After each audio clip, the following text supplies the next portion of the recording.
What's up, everybody? It's Jordan, and welcome to the Sports Behind Show. Today, I'm joined by Braeden Guthrie, also known as Bengals NFL on Instagram. How you doing today, Braeden? I'm doing great. NFL free agency is upon us. We're already seeing a lot of craziness, so I'm excited to dive deep into it. We got a lot to talk about. This video was supposed to be a Bengals free agency mock and a 7-round mock draft. That's still what this video is going to be about. But, there's some drama that's happened the past couple of hours. I was taking a nap when this happened. I woke up like half an hour ago, saw the news, and I'm so ticked off. So let's go ahead and get started here with Trey Hendrickson. The Bengals have have sought permission with Hendrickson for a trade. Braeden, what's kind of your thoughts and initial reactions on this? I am disappointed. I think this signifies that the Bengals and Hendrickson are not close to a deal. I think their Bengals are going to still try and work out on a deal with him, but it certainly indicates that he is the third choice among the three-headed monsters. Certainly seems like Jamar Chase is the one they're priority the most, which as they should, but it was a little unknown if it was going to be Hendrickson or Higgins as kind of the next choice, and I think this really shows that it is T. Higgins. I absolutely hate this. I've stated this multiple times.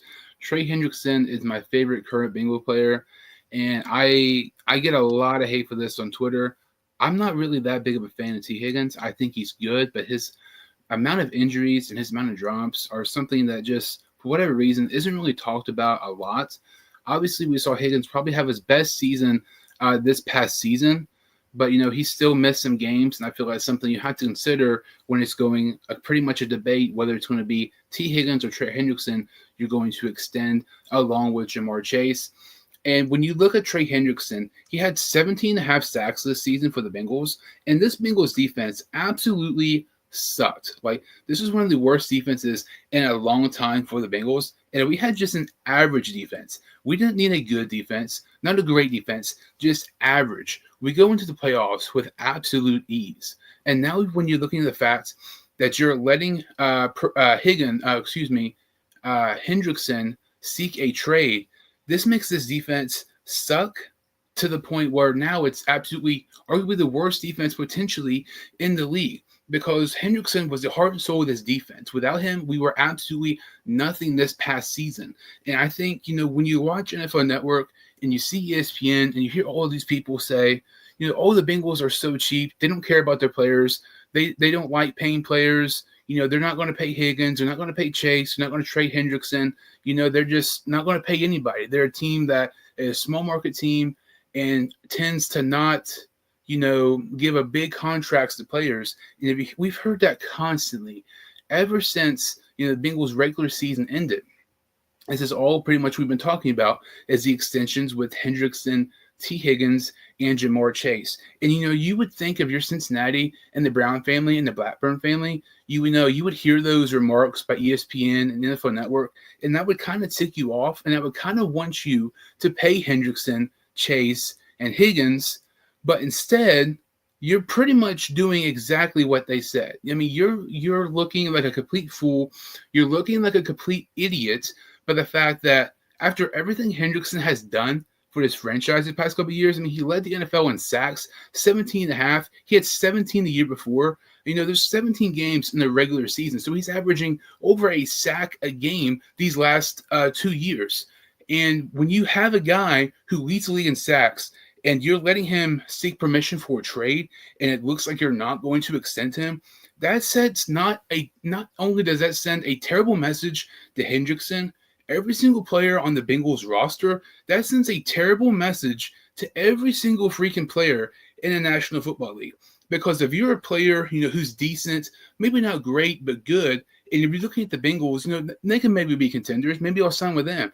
But then when you see this Hendrickson news, why would anybody want to sign with the Bengals when Trey Hendrickson just led the league in sacks, and it looks like they're not going to extend him? It looks like they're going to trade him. I don't know what more he had to do to possibly get an extension. I know he's not been traded yet, but the fact that we're at this point, it's very, very likely Hendrickson is going to get dealt in a trade. I know he's still currently on the roster, and he still has 1 year left on the Bengals contract. But the fact that it's came down to this, I don't see the Bengals extending him, unfortunately. And this not only hurts Hendrickson, the Bengals roster, because now, in my opinion, I think this is going to make it even harder for top players wanting to come to Cincinnati, because you have to be the top player at your position to get paid in Cincinnati. And even then, sometimes that might not work. I mean, just look at Hendrickson, his season he's had, the seasons he's had ever since he's went to Cincinnati. But I am beyond ticked off. I know Hendrickson is still in the Bengals roster as of right now, but this absolutely sucks. Like, I am so freaking mad about this. And the Bengals put themselves in this situation, and they have nobody to blame except themselves. Yeah, exactly. And now, with the assumption that they're not going to be able to make a deal with Hendrickson, he gets dealt. That defensive line's looking like easily the worst in the NFL. Hubbard, he obviously retired, and not with all respect to him, he was easily had his worst year last year and was kind of somebody who didn't exist on the line when it came to getting to the quarterback. Sheldon Rankins, he's gone. He did nothing. He was sick majority of the season.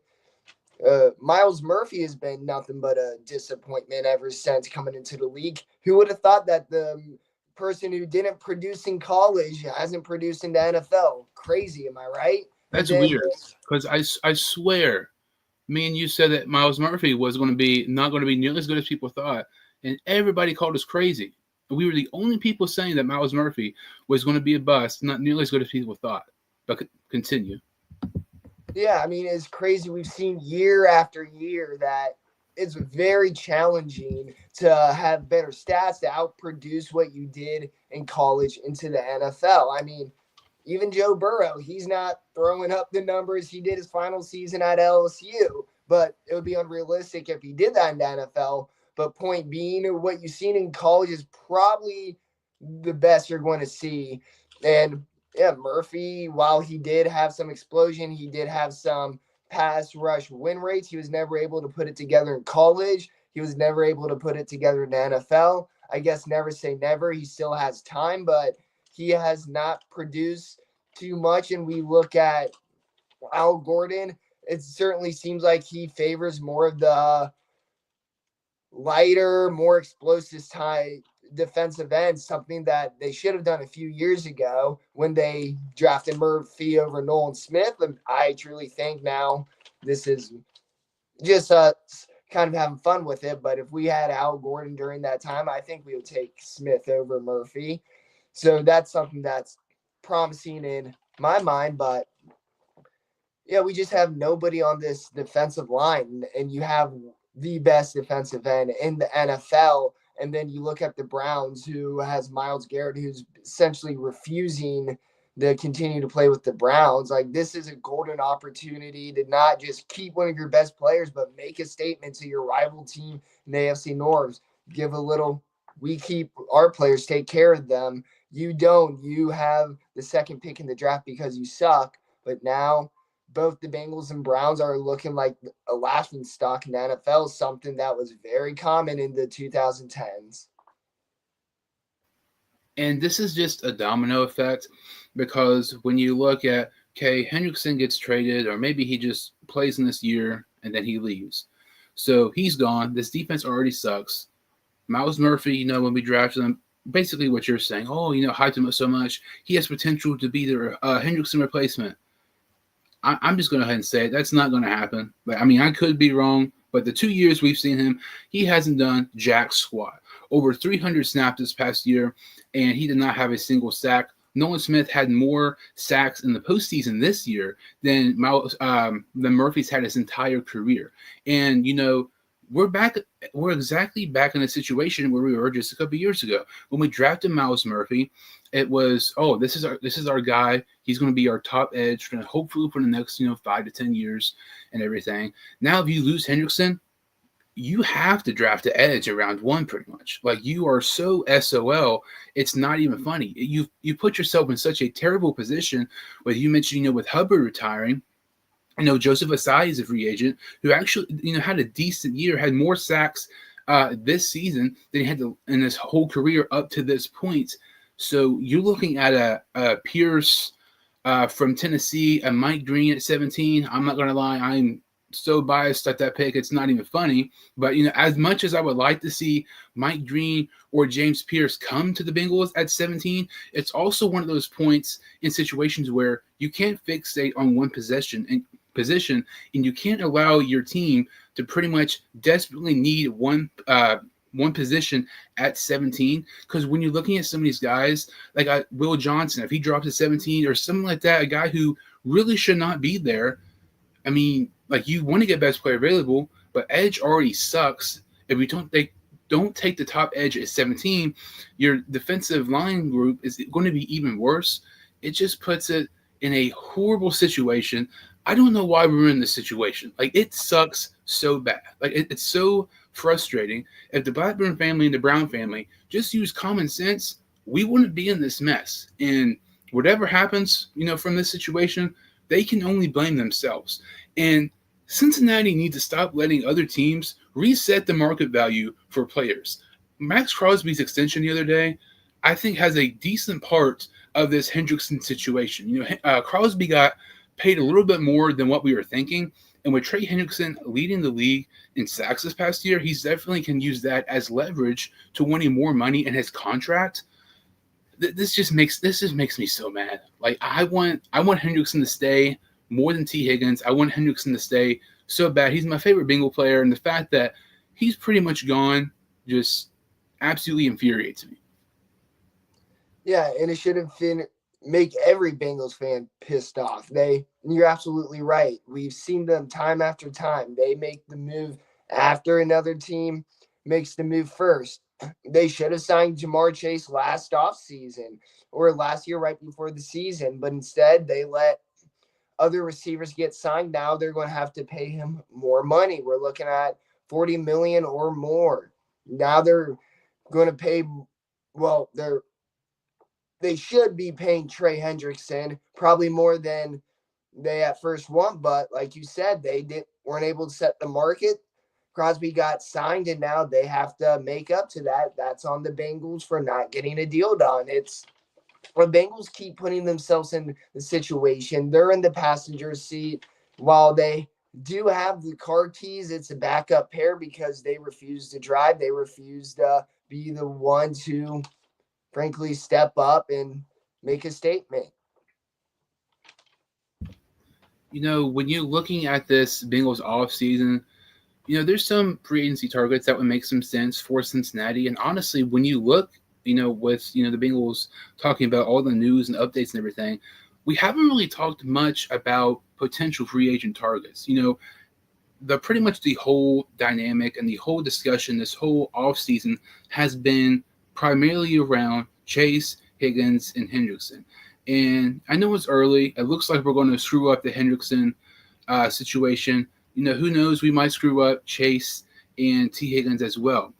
And, that kind of makes it even more nervous when it comes to free agency, because if you're looking at Hendrickson, and if you don't want to keep your guys and don't want to extend them for how good they are, why would teams want to, sign with Cincinnati? But looking at this, we're doing a free agency mock here. This is from ProFootballNetwork.com. So let's see here. It says currently the Bengals have $62 million. A little bit of that is wrong because we're going to go ahead and cut Sheldon Rankins. That was a terrible, terrible move. It's almost like we should have just kept DJ Reader. I mean, that makes common sense. And common sense around the Blackburn family and Brown family is just not that common. We'll go ahead and cut Alex Kappa because he was recently cut. So when you're looking at some of these other guys, let's see if Hubbard is on here or not. So we'll go ahead, try to get him out of the way. Is there any other cap casualties you think would be smart for Cincinnati to maybe go ahead and release? I know some people have talked about Geno Stone possibly being a cap casualty. I don't think it'll happen. I also think that safety room is a little thin right now. Stone isn't too expensive, so I think the Bengals will hold on to him. I think Jermaine Pratt, he will, whether if it's a trade or a release, I do not think he will be on this team come the start of next year. I think he'll probably get traded for a day 3 pick, maybe to the Colts for a 5th or 6th round. Lou Anarumo being in Indianapolis currently. But yeah, he is somebody who I think the Bengals will not need to take on their cap next year. So we'll go ahead and get rid of Jermaine Pratt. That has our cap space, up to $84 million. And it's interesting because when you look at some of these, potential cap casualties, Ted Karras is average. Like, he's not great. He's not outstanding. He's not amazing by any standards. And when you look at Cincinnati, maybe he could be a cap casualty, but then it puts you in a spot where you need another starter, and it puts you more in just another dilemma. And it's like, I wouldn't mind if Cincinnati were to cut him if they were a smart organization, because maybe they could have a better, younger guy. But I just don't see it kind of working out, because I just don't trust Cincinnati to cut somebody who's a starter and find his eventual replacement, especially when it's an offensive lineman. And we've talked about this so many times. The Bengals cannot develop offensive linemen to save their life. So as much as I'm kind of into the idea of cutting Karras, honestly, to me, I think it'd kind of be better off if Cincinnati just kept him. Yeah, I think the Bengals have a lot of current issues. Karras is one of them, like you said, one that's under discussed, but he isn't the biggest issue nor the biggest issue on the offensive line. So while it should be discussed and even considered, I would agree that cutting him is not the best choice at this time. So we could save a couple million by cutting Zach Moss. Are you kind of in favor of that? You think they should end up keeping Moss? I'm in favor of releasing Zach Moss. Moss got very unlucky at the end of last year, or not necessarily the end, but having that neck injury, very unlucky. But he that 2-year $8 million, it's unnecessary to take on that 2nd-year cap. Chase Brown showed he can absolutely be that running back one. This is one of the deepest running back classes I've seen in a while. They can get a guy on day 3 who'd be a lot cheaper and likely just as productive as Zach Moss.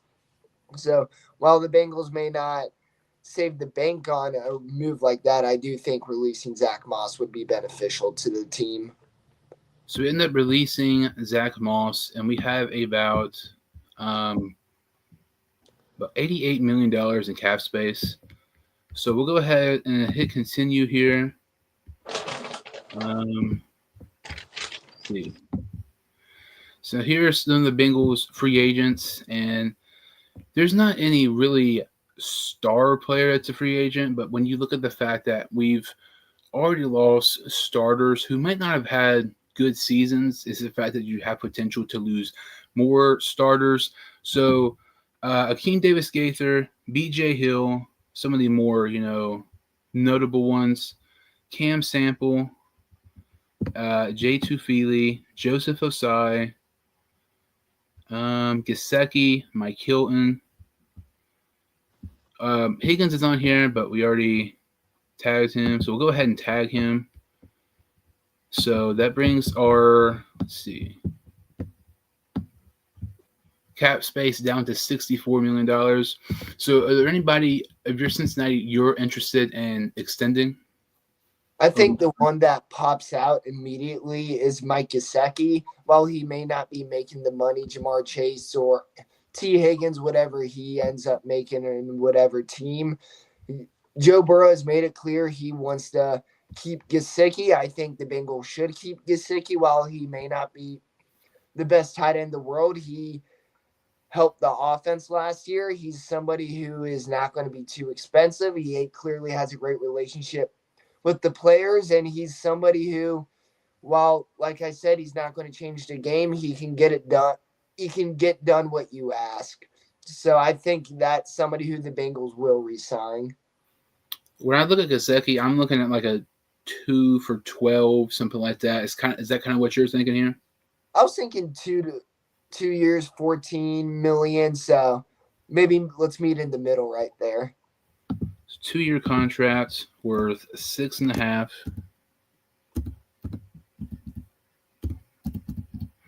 Gesicki is somebody who Bengal fans have wanted for a long time, and we finally get him. And we just kind of wish we would have had him more. One of the most successful tight end seasons in Bengals franchise history. He accepts that offer, so we've tagged Higgins, we've extended Gesicki, and we still have some more players who are maybe worth re-signing here. Guys like Mike Hilton, Akeem Davis-Gaither, B.J. Hill. To me, when you're looking at Akeem Davis-Gaither, he's one of the better players on special teams, and when you losing Jermaine Pratt, more than likely, we ended up cutting him here, but he's still currently on the roster, but he did ask for a trade. Davis-Gaither, to me, is somebody who, has been with this Bengals, team for a while, was drafted the same year as Burrow. I wouldn't be opposed to keeping Davis-Gaither on like a 2-year deal worth like $5 million or something like that total. What's your kind of thoughts on keeping Davis-Gaither?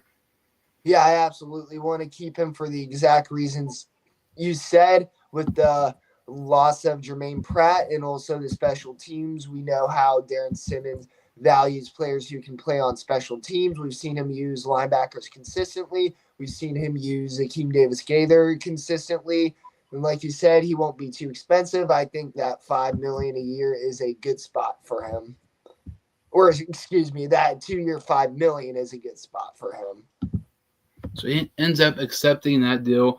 And Davis-Gaither was somebody who, when Cincinnati drafted him, it was the first pick on day 3 of the 2020 draft. He was one of my favorite prospects in that draft. I was super, super ecstatic.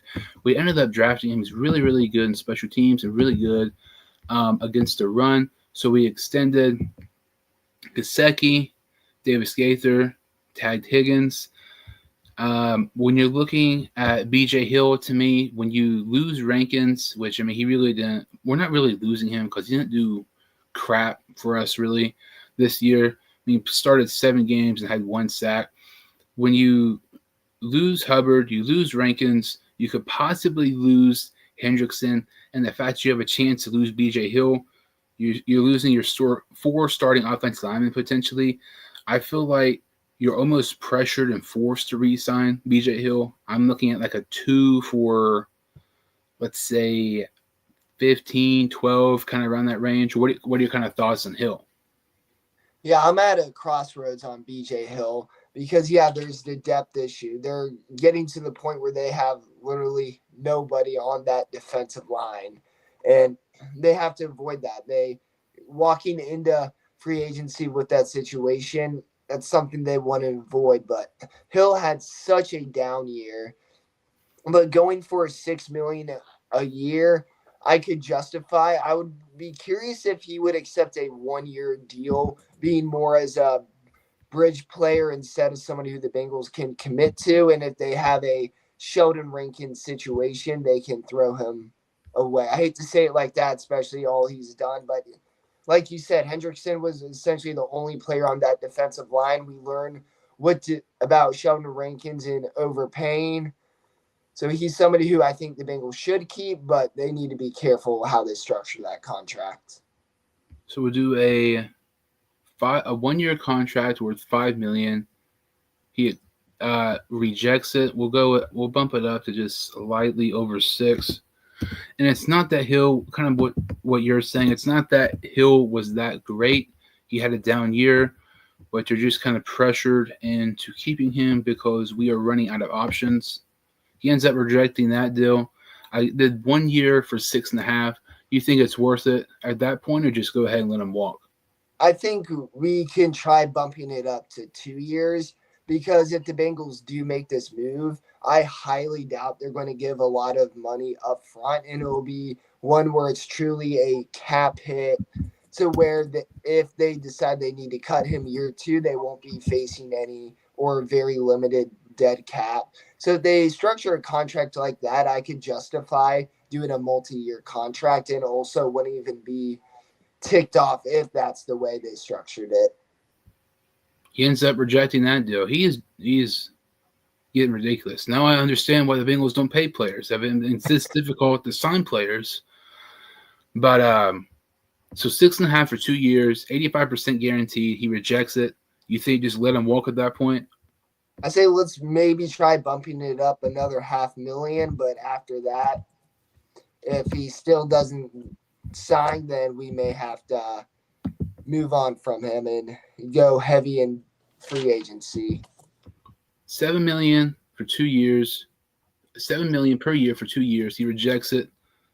Yeah, this is. I mean, we've offered him 5 contracts. I don't know what more he wants, but let's see here. Mike Hilton is a free agent. Are you interested in Cincinnati keeping him? I would love it if they did, but Hilton on Twitter the other day certainly indicated that he will likely not be returning. He said something on the lines of, I don't remember specifically, but new opportunities, something like that. So to me, that I do want to keep him, but it certainly seems like they will not be keeping him. They're going to let him walk. So just solely for that reason, keeping it realistic, maybe not offer him a contract. So let's see here. Uh, let's see here. Punter. That wasn't a 1 year extension or a 2 year extension they signed him for. I want to say it was just a 1 year. So we'll just do, let's see, cheap deal here. Since we already re-signed him. See some of the lower end guys here. Travion Williams, Tanner Hudson. Anybody else you're kind of interested in keeping here? Travion Williams, he's somebody who I think the coaching staff really likes. And if you can keep him for a very minimum deal, then I say you could keep him, and worst comes to worst, you release him from that very small deal. Cody Ford is also a free agent, and he absolutely locked down TJ Watt on Monday Night Football. Despite that, ESPN talked about TJ Watt the whole night, and Hendrickson absolutely went off that game. It's weird. It's almost like they have an anti-Bengals bias or something. But with Cody Ford, are you interested in bringing him back, or do you think just go ahead and let him walk? Let's see how the negotiations go, but he is somebody who I like as my backup offensive lineman. Obviously can play both guard and tackle. So I think it's fair and worth a shot to try and sign him. Staying on a 2 year deal worth about 2.5 a year. What's your thoughts on that? Love it. Yeah, I don't really know what his price range would be. I would be willing to give him just a tad bit more just because his versatility. And a backup offensive lineman is very, very important. And as soon as the Bengals constantly having injuries to the offensive line, it's vital to get a guy who can come in and play right away. So is anybody else you're kind of looking at here to re-sign? Or you think go ahead and go to the free agents? I think we can. I think we can go ahead and hit free agency. Is there anybody at the top that we may have missed? Let's see here. BJ Hill, Cade York, Cal Adamanis. Want to re-sign him? The long snapper. Just do, let's see. Because it feels like the Bengals will. Uh-huh. And it's weird because it seems like there's times where Cincinnati prioritizes their, decent players who they've kind of like homegrown type of guys who started off their career in Cincinnati compared to guys who came in from a different team type of deal. But let's see, Cam Sample, Chris Evans, Deontay Smith, J. Tufili, Joe Bacci. Osai intrigues me a little bit, but I think he's going to get a little bit more than what we think. Osai is a similar situation to BJ Hill. It's like in a normal year, you wouldn't really be that invested in keeping him, but you're in such a bad spot, you almost, not necessarily forced, but you're kind of very, very, very limited of what you can do at that position. Osai, to me, if you're able to give him like a 3-year contract, or let's say 7 a year, I don't think he would do that personally. He had 5 sacks this past year. I don't think he's worth more than 7 at all. I just think he's going to have a little bit of a more increase in pay than what we think. But you think it's worth keeping Osai or look for somebody in free agency in the draft? We could try doing a 1 year deal, but if he rejects it, then we could just move on without him. And it's like you don't. Osai's kind of in a weird spot because he accepts that 1 year deal worth $6 million. You're almost kind of better off doing a 1 year contract with Osai because you want to see if he can have that production again, pretty much a prove it deal. But it also puts you in a bad spot because let's say Hendrickson plays out his contract, then you're looking at a situation where you have Hendrickson and Osai, both free agents, 1 year from now. But we signed quite a few people here. We have re-signed Davis Gaither, Adamanis, Cody Ford, Osai, Gesicki, Recco, Travion Williams, and we have franchise tagged T. Higgins. After re-signing our own players, we have about $42 million in cap space. We normally save about $8 to $10 million when it comes to draft picks. We'll go ahead and start free agency here. So right off the bat, when you're looking at free agency, there's not a ton of guys I'm interested in if I'm Cincinnati. A couple of them come to mind. James Daniels right off the bat. You know, he started for Pittsburgh the last 3 years, and he would replace Kappa.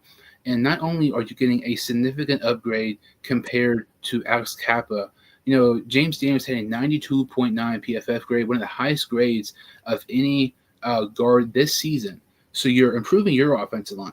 You're also hurting your rivals' offensive line. So I think that would be pretty smart if Cincinnati were to try to go after James Daniels. He had a 3-year contract worth about, I think, $26 million was his contract with the Steelers.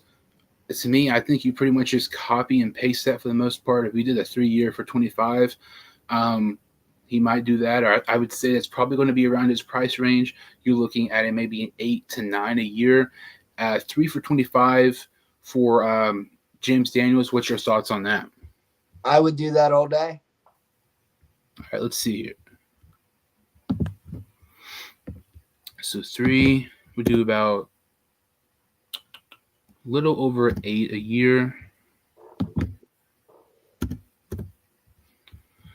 And he would be an immediate upgrade over Alex Kappa. Like, Kappa was horrendous. So we signed James Daniels. That is significant for this offensive line. When you're looking at edge, I don't know if people know or not. It happened late last night. Joey Bosa got released. That's intriguing, but with the amount of injuries he's had, and Trey Hendrickson had more sacks this year than Joey Bosa's had the last 3 years. I'm not, it's more so I think of a knock on Bosa's amount of injuries. When he's healthy, he's one of the better edge rushers in the league. Derek Barnett is somebody who intrigues me. He had a 1-year contract worth $2 million last year with Houston. He had 5 sacks, I think 7 quarterback hits, 4 tackles for loss. He's around 28, 29 years old. You could do a 1-year deal. You're looking at like 3, maybe something like that. Just somebody who gets a little bit, who can get a couple of sacks here and there. He's not going to be your star edge if you no longer have Hendrickson, but he's somebody who can come in, kind of, rotate snaps and stuff like that. Kind of maybe possibly, take some snaps away from Hubbard with him retiring. What are your thoughts on Derek Barnett? Derek Barnett is also somebody who I am more than okay with. Essentially agree with everything that you say. You need to have eyes on the line. I think he would be a really good fit at not too bad of a price, a really good price, I would say. So I think that is a smart and a very helpful signing for the Bengals.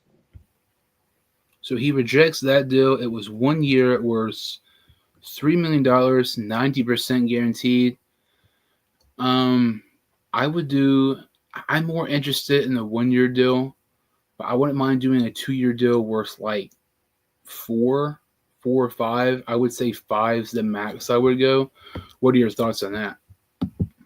Yeah, I would say around 5 million is about the maximum. If you could also do multi-year, but really front load that contracts to where if that second year you really see him take a step down, you have that ability to release him. But I think at that average per year, that is a really good signing for the Bengals. So 2 years, 4.5. He rejects it. I'll bump it up to 5, but I don't know if he will accept it or not. Let's see here.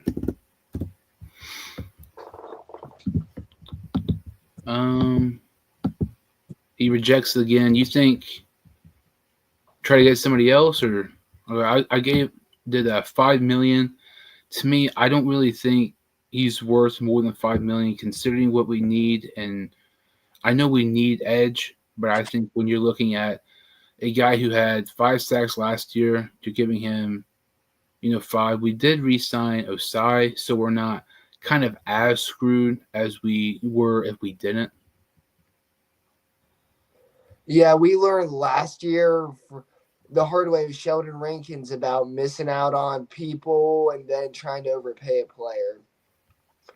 You sometimes you can overpay by 1 million, but you can't just throw money at a player because the depth's a little weak. At some point, you still have to be smart with the cap and not go too crazy with the sign-in.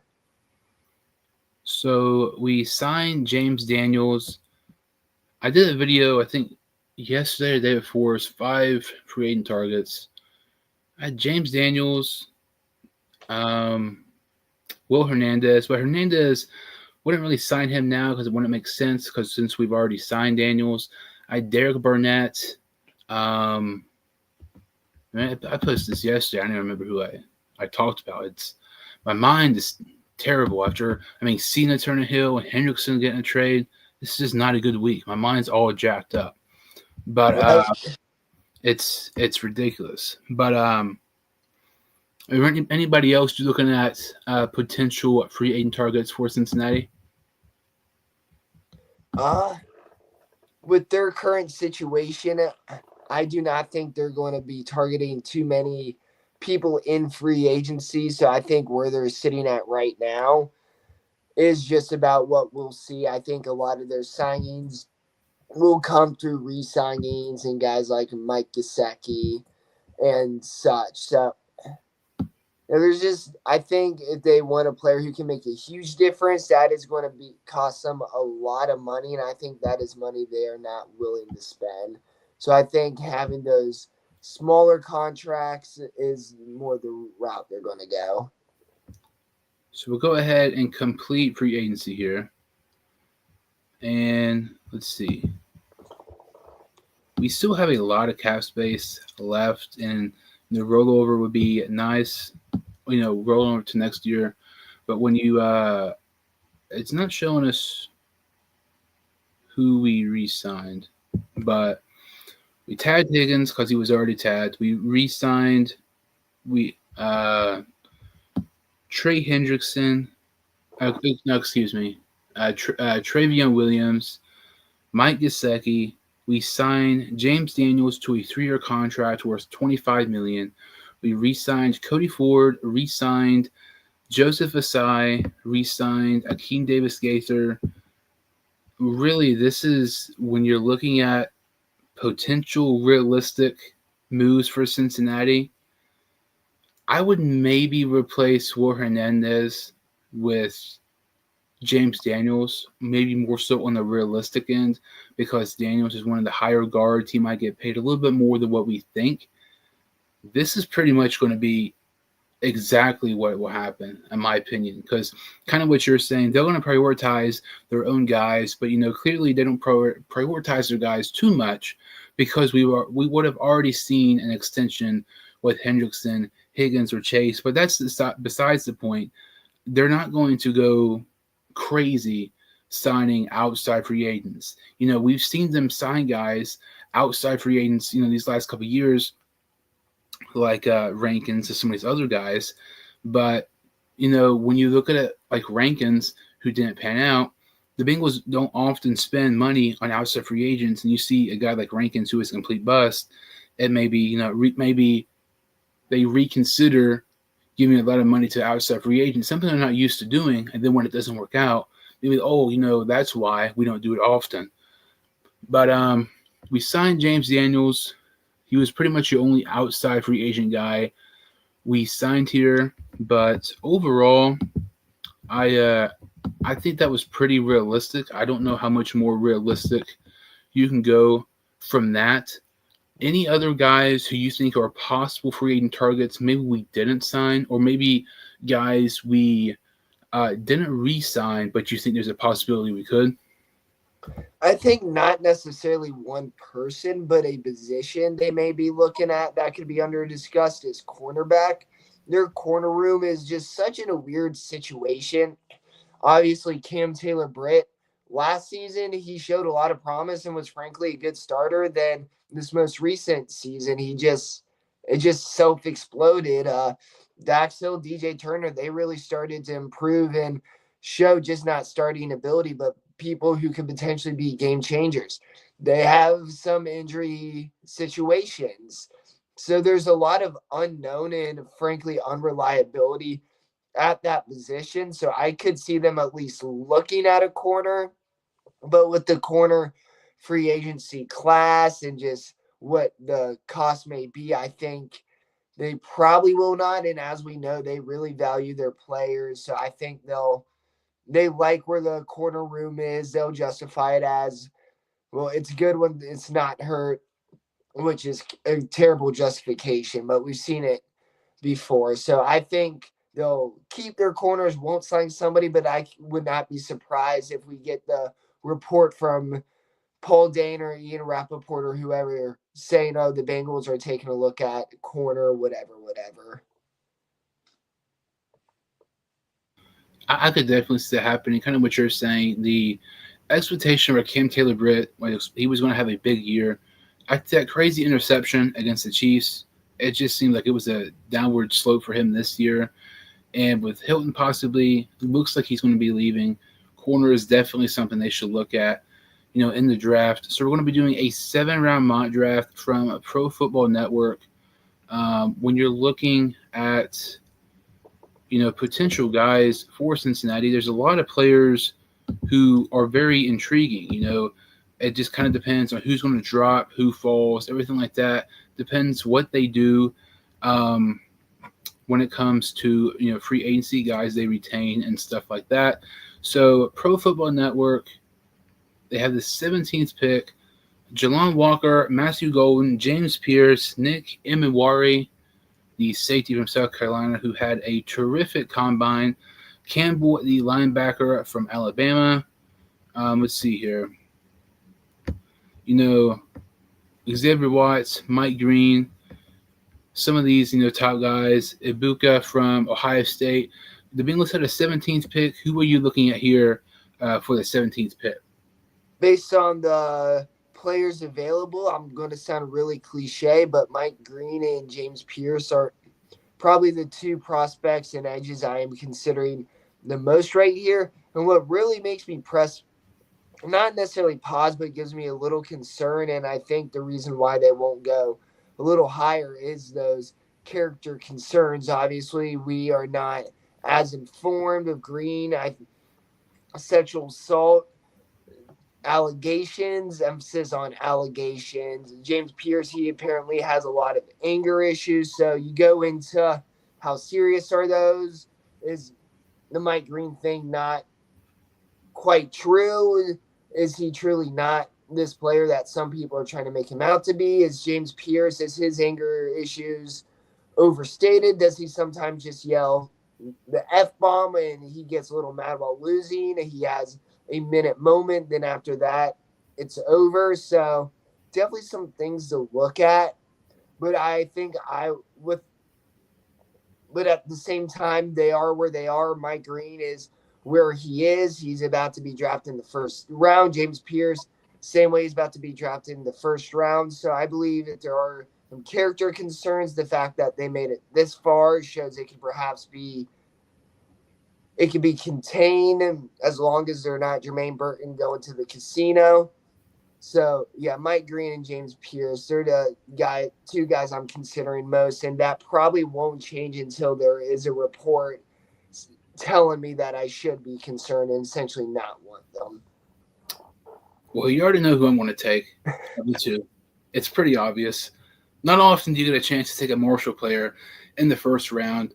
Mike Green would be the first Marshall player drafted in the first round since Byron Leftwich over 20 years ago. And his Senior Bowl was absolutely phenomenal. He didn't end up playing in the game. His practices, he was flying up big boards. Daniel Jeremiah at one point had him the 9th overall pick to New Orleans Saints. Green was an absolute beast this year for Marshall and the whole entire football season of college football. I tried to tell people Mike Green is legit. He's one of the best players you have not heard of in college football. And you're biased. You're just a Marshall fan. That might be true, but the truth was also about Mike Green. I mean, he led the league, led the country in sacks this year in college football, despite playing multiple less games than Abdul Carter. He had 17 sacks in 12 games. And when you look at James Pierce and when you look at Mike Green from Marshall, automatically the casual viewer, person, looking at drafts, James Pierce played at Tennessee. Mike Green played at Marshall. There's a significant difference in level of competition. That might not be false, but when you look at Mike Green, he had a sack against Ohio State. He had a sack and a half against Virginia Tech. He was absolutely pressuring Kyron Jones for Virginia Tech the whole entire game when they played Virginia Tech earlier this year. And Jones is one of the more mobile quarterbacks in college football. And Green is an absolute beast. He had 3 sacks and 1 half against Southern Miss this year. He had a couple of sacks against Appalachian State. He can rush the quarterback. He can stop your running back in the backfield. And the Bengals are somehow able to extend Trey Hendrickson.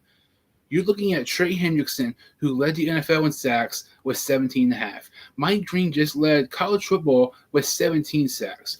If you're an opposing offensive lineman, I would be so worried for not only you're having to go up against Mike Green and Hendrickson, I would be worried for my quarterback. I mean, those are two, guys who are absolutely legit, who are going to absolutely wreak havoc on your offensive line. Green and Hendrickson would instantly become one of the best edge rushing duos in the National Football League. And Green's my favorite draft prospect. Hendrickson's my favorite Bengal player. I want this to work out so bad. I mean, if we end up trading Hendrickson, I would be super, super upset. But if we drafted Mike Green, I would get over it very, very quickly. I would buy a Mike Green jersey before the draft's even over with on night 1. Mike Green to Cincinnati would be awesome. But you mentioned the character concerns. I'm not going to say it didn't happen. I don't know what happened. But to me, it is weird when you look at Mike Green. Nothing came out about Mike Green really to a public, story about those allegations and stuff until the day before the combine.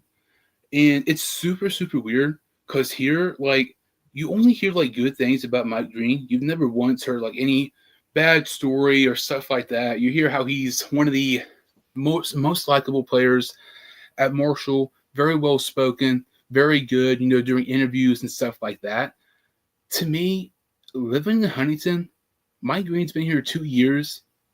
It's just weird that, and that's just me. I've never heard any of that happen until the day before the combine.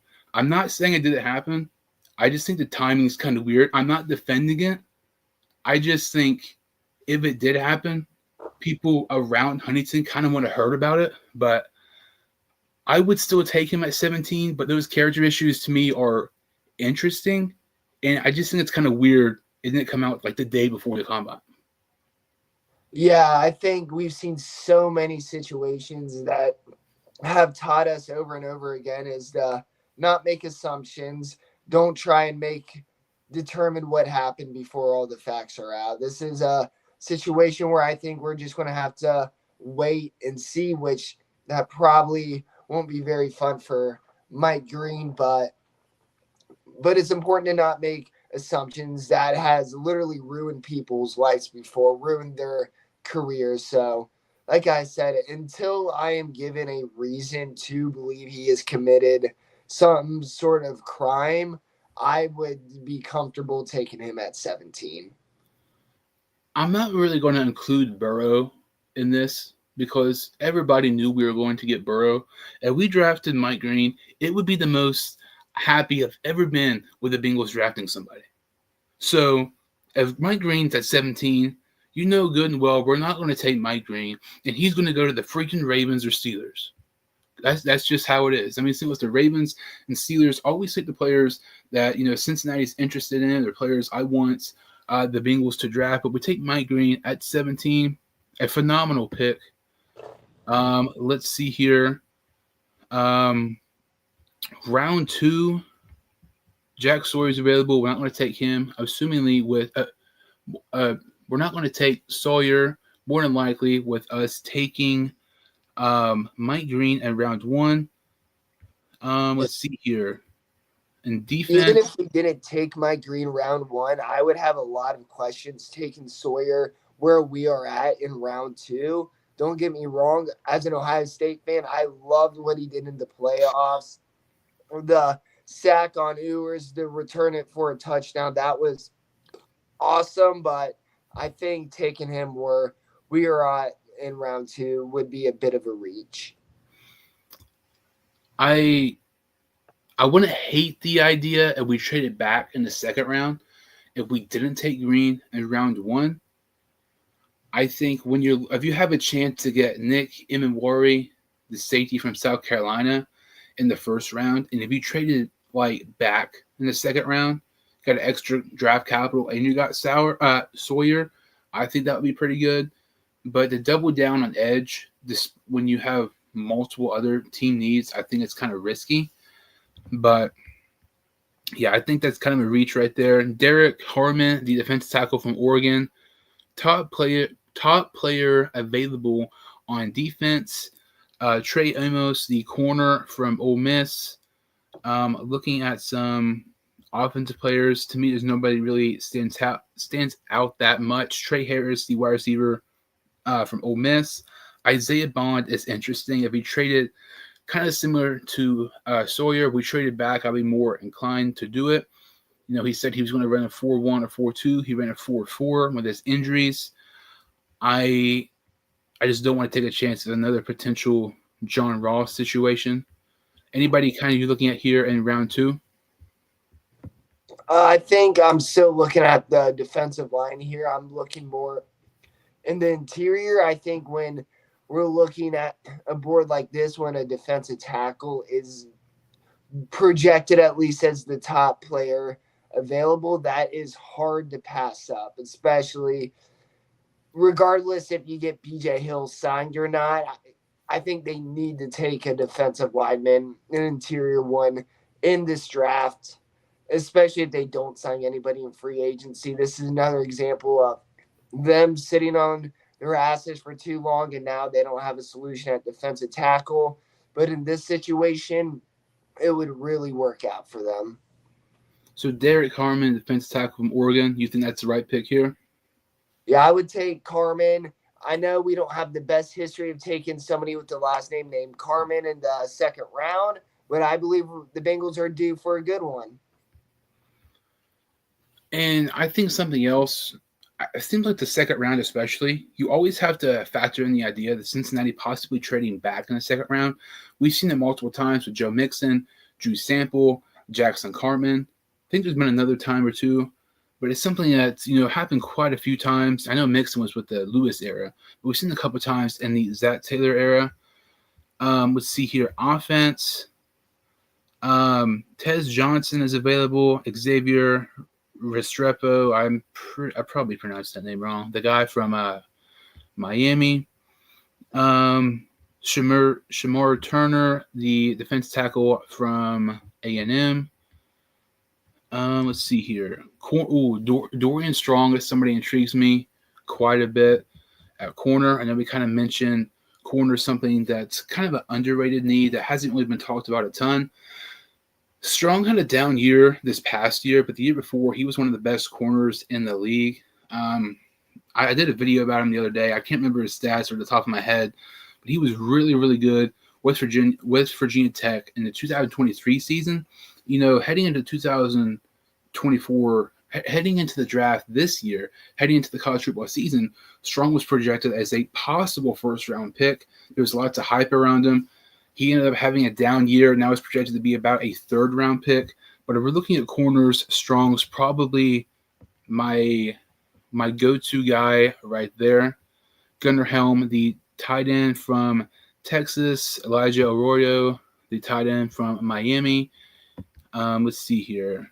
Yeah, that's the kind of, to me, some of the top players available. Anybody you're kind of looking at specifically here? I really like Strong here. He has the talent to be a future starting corner.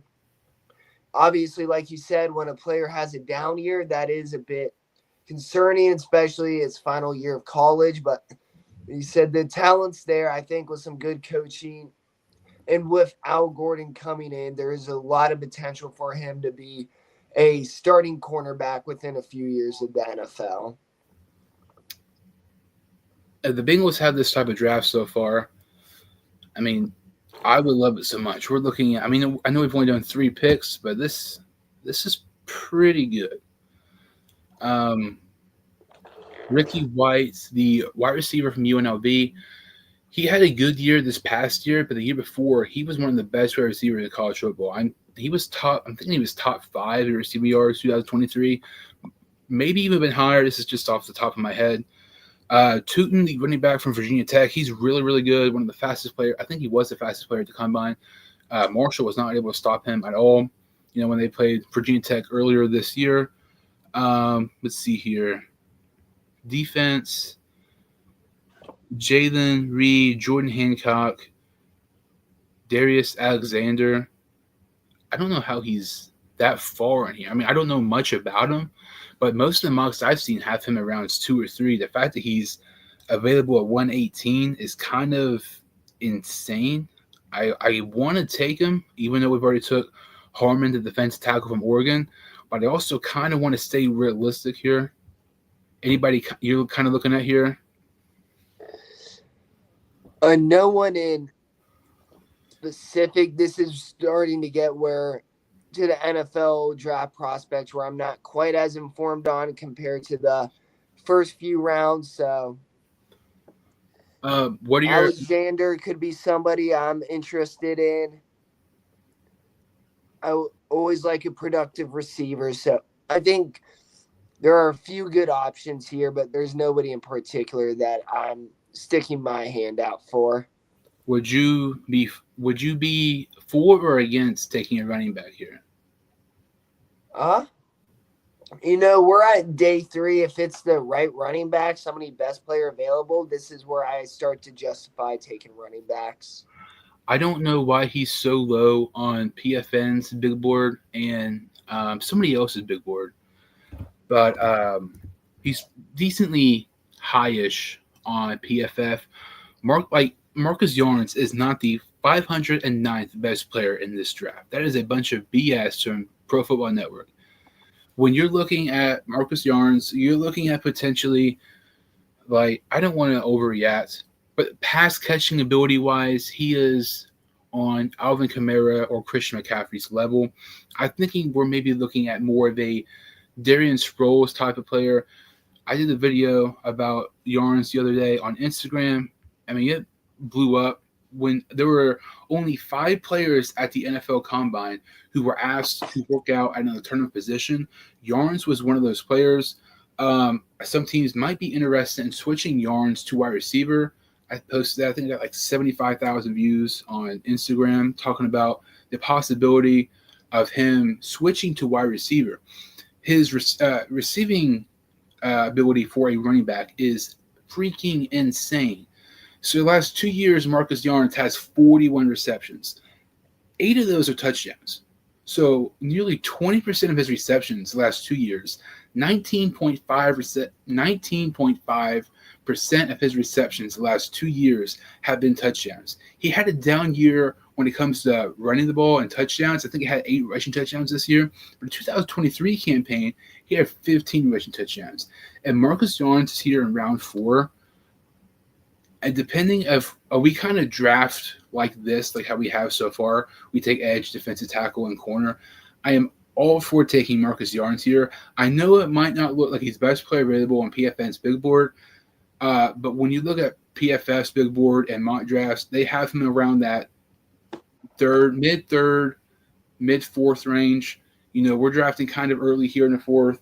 Marcus Yarns, I would love that pick here if Cincinnati took him. Yeah, I'm with you there. With that type of production, having a touchdown on 20% of your catches, that's somebody who I think the Bengals would really value and could really help the team. So having a player like that on day 3 could be very beneficial. I didn't even realize till just now. So we picked 118. 117 was David Walker, the edge rusher from Central Arkansas. If he was there, I probably would have preferred him.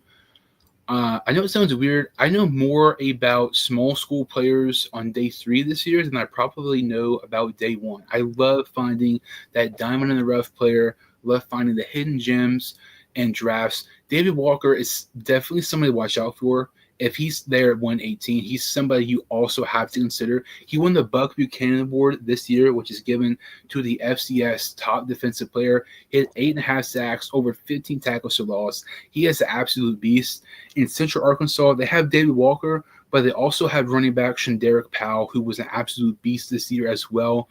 So there's lots of small school players. I'm definitely in favor for Cincinnati going to draft here on day 3. So we take Marcus Yarns, the running back from Delaware, in round 4. I love that pick there so much. So as we continue here, let's see. So we've drafted Mike Green, Derek Harmon, the defensive tackle from Oregon, Dorian Strong, the corner from Virginia Tech, and Marcus Yarns. So we have a 5th-round pick and a 6th-round pick. We don't have a 7th-round pick because we traded that 7th-round pick to get Khalil Herbert. So we're in the 5th round. Anybody you're kind of looking at here potentially for Cincinnati? Based on the big board currently, really not too many players I am familiar with. I'll go more on the positions. I could see them being interested in a offensive lineman in particular, or maybe even a safety. I think there's a lot of uncertainty. I think he probably won't, but I think Von Bell being released is a possibility. So I can see them going safety, but I think we're just at the position in the draft where it's all about taking the best player available more so than taking positions. I agree. I hate taking position needs on day 3 because if we're taking position needs on day 3, that's pretty stupid. I mean, you could have, 3 good edge rushers, but if there's another edge rusher out there who shouldn't be there, he might not get much playing time, but you go ahead and take him. Best player available always is better than team needs on day 3. But anytime you can get a best player available in a team need, it's an automatic play A+ pick. So you mentioned safety. There's a couple safeties I like here. It really doesn't make any sense. J.J. Roberts from Marshall. Again, I'm not trying to be biased. He had 14 passes defended this year, had over 90 tackles, was PFF's highest rated safety this year in college football. For whatever reason, he's not on PFN's big board, which to me is crazy. Another safety I like a crap ton is Illinois State safety Keandre Jackson. Jackson, he is a huge heavy hitter. He had a couple interceptions this year for Illinois State. He had 11 tackles against Iowa. He was invited to the Hula Bowl a couple months ago. He had 2 interceptions that game, and it helps him get an invite to the Senior Bowl. For whatever reason, he was on the big board here last week, and now he's not on it either. So those are 2 safety options I really like for Cincinnati. Those are more, I would say, of round 6. I think it's a little bit early on round 5, but they're not on PFN's big board, so we're trying to find somebody else here. Let's see here. I cannot remember his name. The edge rusher from Virginia Tech. I cannot remember his name. It's like 3 words. This is kind of about where he goes in most mock drafts. He was up there battling out with Mike Green the majority of the season when it comes to most sacks in college football. We've not took a wide receiver yet. Let's see here. What are your thoughts on taking a backup quarterback? Jake Browning has 1 year left on his contract. I don't hate the idea personally of a guy's there. What are your kind of thoughts on that? I'm all for taking a backup quarterback this year. It's just about the type of the quarterbacks that are available. For example, Kyle McCord, I think that is. I am not interested in him. It looks like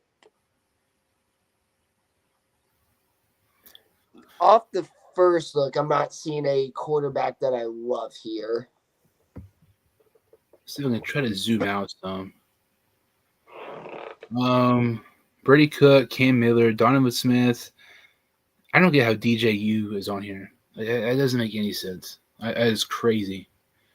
But there's not really anybody. Like if we took, I would be more probably inclined to take a quarterback in the next round because I feel like there might be a few more better players available. But I'm definitely interested in possibly taking a wide receiver. Elijah Badger, the wide receiver from Florida. If we're going, I like a wide receiver a lot here.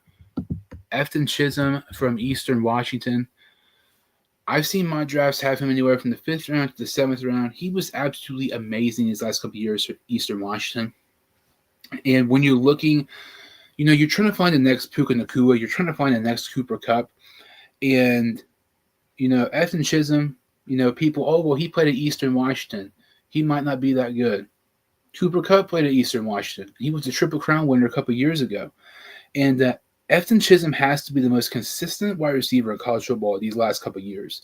The last 4 years, he's had at least 500 receiving yards each of the last 4 years and at least 6 receiving touchdowns each of the last 4 years. I don't even know that's been done before. The amount of consistency is insane. Efton Chisholm, we have not took a wide receiver yet. With the 154th pick in the 5th round. I don't know if this would be a reach, but I'm definitely for taking a wide receiver at some point. Chisholm to me is somebody who, if we took a round 3, I would be ecstatic about. What are your thoughts on Chisholm here with our 5th round pick? I would be happy with Chisholm. He's another type of guy who produces. He's able to catch the ball fine. He's able to get yak. So, to get him in the 5th round, I would not think this is a reach, and it would be a pick I'm happy with. So this has been a phenomenal draft so far for the Bengals. If they had this type of draft, I would be so happy. But realistically, this is the Bengals we're talking about.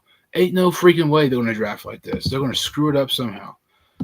But edge, I cannot remember his name. It's like Ryland, Antron Poe Ryland, or something like that. Yeah, I guess he already was drafted. The edge from Virginia Tech. But let's see here. We have 1 pick left, a 6th round selection.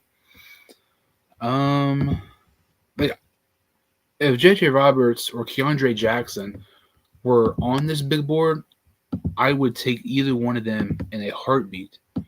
Since they're not, it's making things a little bit more difficult here.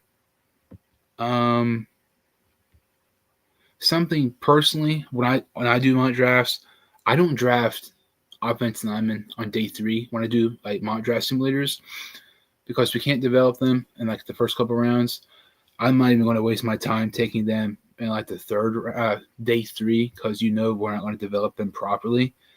Round 6 here, top quarterback is Curtis Rourke. If we're going to take a quarterback, to me, Rourke would be the one. I mean, I know you're a big OU fan, and I try to tell people that they need to get on the Rourke and Cincinnati hype train months before it happened. You want to take Rourke or trying to get somebody else here? I would be thrilled with Rourke. I would be ecstatic. Maybe not as happy as you if they take Mike Green in the first round, but if they drafted Rourke with the intention that he will be their main backup within 2 years, then big thumbs up from me. Rourke is my favorite quarterback in this class. I know I don't like him as much as you, but I mean, he's somebody, as a Marshall fan, I've liked Rourke even on his time with OU the past couple of years, when he got hurt a couple of years ago. But this is amazing. We got a little bit of everything here. My favorite player in the draft, one of your favorite players in the draft, steals, sleepers, hidden gems. We got Mike Green, the edge rusher from Marshall, defensive tackle from Oregon, Derek Harmon, Darian Strong, the corner from Virginia Tech in round 3, Marcus Yarns, who I really think has potential to be the biggest steal on day 3, Afton Chisholm, arguably the most consistent wide receiver in college football from Eastern Washington, Curtis Rourke, the quarterback from Indiana. I don't know how this slipped my mind. When you're looking at quarterbacks on day 3, Zach Zabrowski, I believe it's from Central Missouri State or something like that. He is a beast. Had like 10,000 passing yards the last 2 seasons. Had 600 rushing yards this past season with 10 rushing touchdowns. He had a game this year where he was 44-47, over 600 passing yards, 4 passing touchdowns, and 3 rushing touchdowns. He just completely slipped my mind. We were talking about quarterbacks. I saw Rourke. Got so excited, completely forgot about him. But he's somebody you should definitely watch out for when it comes to that 7th round.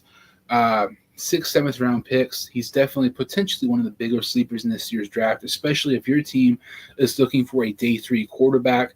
But overall, the realistic part of free agency, I didn't really love it because we're trying to be realistic here with the free agency, players we're keeping, cutting, stuff like that. So the fact that we're being realistic, I don't really like it as much because we know realistically what we're more than likely going to do. This mock draft, I think it's realistic we're going to draft Mike Green in round 1. We could take a defensive tackle round 2, Dorian Strong in round 3. And it's like you look at this mock draft, it's like, oh, this is too good to be true. But also, when you start looking at where Cincinnati would take some of these, players and positions and stuff like that, I don't think this is that far-fetched. If we can have a draft similar to this, we should be in pretty good shape. Maybe not right now, but give these players a year or 2 to develop. This could be the best draft of the Zach Taylor era. We could have something close to this mock draft here. I've done lots of mock drafts. This is the best one I've done by far. Well, we've done by far. Yeah, I would be thrilled if this draft happened. I could also see a situation where, as we mentioned, the Bengals trading down in the 2nd round is not uncommon. I could see them trading down to get a 7th round pick so they could have 7 picks total in the draft. I think that's something to look out for, but I think this was a very realistic mock draft and a very realistic free agency. I mean, if you're looking for a mock draft, I mean, I'm not trying to brag about our mock draft, but this is pretty much the one.